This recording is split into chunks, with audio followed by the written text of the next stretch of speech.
Hi folks, Scott here, and this is the wrap for Friday, July 26th. So the markets are still live, getting ready to head out for the weekend, so I'm knocking out my wrap a little bit early.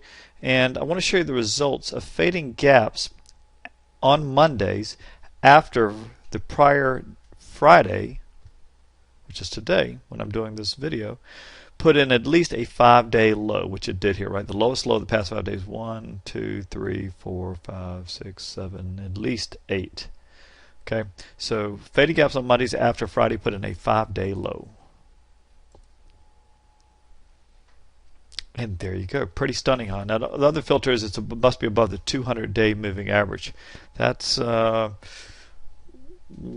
to a 4-to-1 odds based upon one study only, but 4-to-1 odds of gapping up on Monday. If it gaps up on Monday, the odds of it filling are lower than average, because this usually using an end of day stop like this study ran, it's around 70%. So we know right off the bat odds favor a gap up, and odds are lower than normal, pretty significantly lower than normal for gap fill on Monday, and there have been some runners to the long side historically.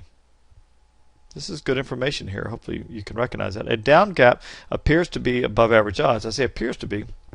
I don't trade with an end of the day stop, and I don't think you should either. Or if you're trading futures, you probably shouldn't. Maybe you're trading the Spider or some leveraged ETF, depending on your risk tolerance and so on.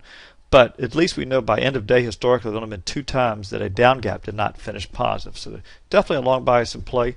And if you get an opportunity to get long overnight, Sunday night perhaps, or early Monday morning in anticipation of a possible gap up, if you can get a good reasonable stop placement, that's another idea as well. All right, so for today, let me show you. I'll show you the worksheet first. It was posted last evening. And the indices open in a variety of different zones, but this is where I start my analysis always. Whoops. Which is on the worksheet, and it summarizes the 8 individual gap guides. And you can see a gap down today, so opening between yesterday's close and low was only an average setup historically. Just a neutral setup is what I call it. Not bad, not good. That's just dead right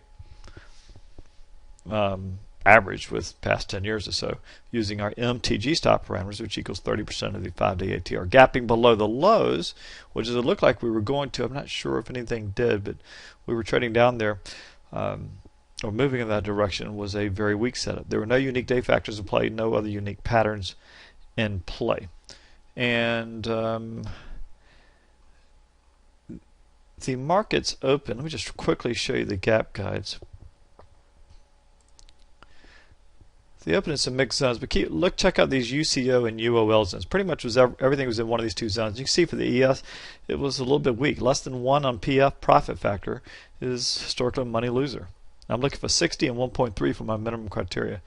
Nothing there, not quite there, nothing there, nothing there. Looking at the ETFs. Yep, nothing there, nothing there. When I say nothing there, it's just either neutral to weak. There's an exception right there in the Qs, but nothing else. That was the only scenario in both zones that met. And then if you did notice the UL zone, that's the blood gap zone, they were all dogs. So easy one for me to pass on today, especially when you consider these other factors like I showed in last night's wrap. Down gaps after 2 consecutive closes above the 10-day moving average. If the gap is large, which I suspected it might, and I was correct, 7 of 23 for down gaps today. In fact, in general, what's interesting, that's at complete odds with this other fact, which is a new how do I say it? A nuance, an anomaly maybe. Down in general, fading down gaps on Mondays is not good. Why do I say that? Check that out. When above a 200-day moving average, down gaps 59% and a 0.7 profit factor, money loser. But that's small and mid-size. That's not a typo. In this very rare situation, large gaps to the downside on Fridays are actually historically profitable and attractive. So bottom line is gap guides are neutral to weak overall. Mixed factors for these large down gaps, and I said I will not fade a down gap today, but since large down gaps on Fridays are okay historically, I remain about the long side, and that ended up being pretty much the right mindset and approach to today. Let me show you the 5-minute charts, which again are still operating.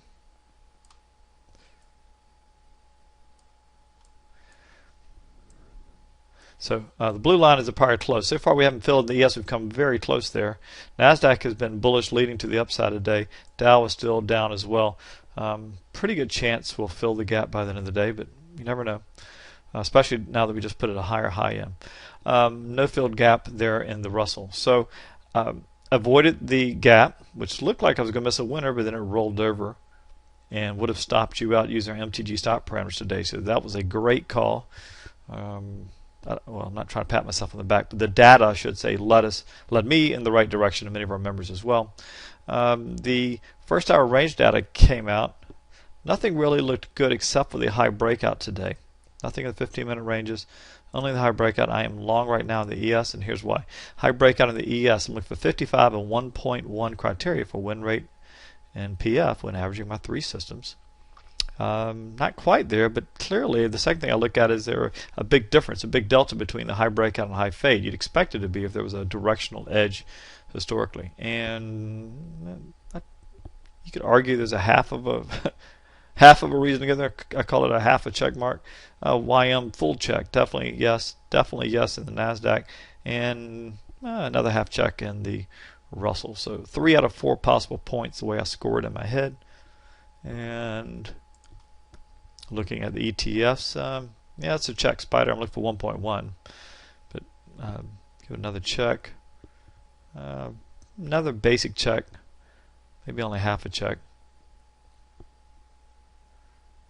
Maybe you could argue leans that way. See the big difference there. Another check. So now I'm up about 5 points, 5 out of 8, and neutral there. So not an overwhelmingly strong setup, but worthy of trading in my mind. 5 of 8. So I set it up, was triggered in the ES. It's targeting +4 with a 4-point stop. So far it has gone, see the high of the day is 83 1/4. It's gone 2 points so far, halfway, so I can't do anything. My stop is down at -4. Could roll over and stop me out, and so be it. But I said I'd only do it with a half-size trade. So this is a quarter in here, and I set up a quarter in the Russell. I've canceled the Russell because I'm actually leaving my home in a few minutes. I'll be out the rest of the afternoon. So I've really only got a quarter-size position trade at risk here, but I think it's got a pretty good chance of filling the gap in the next 2 hours. But we will see. And there you go. That was the only trade I've done all day, and we'll see you next week. Take care.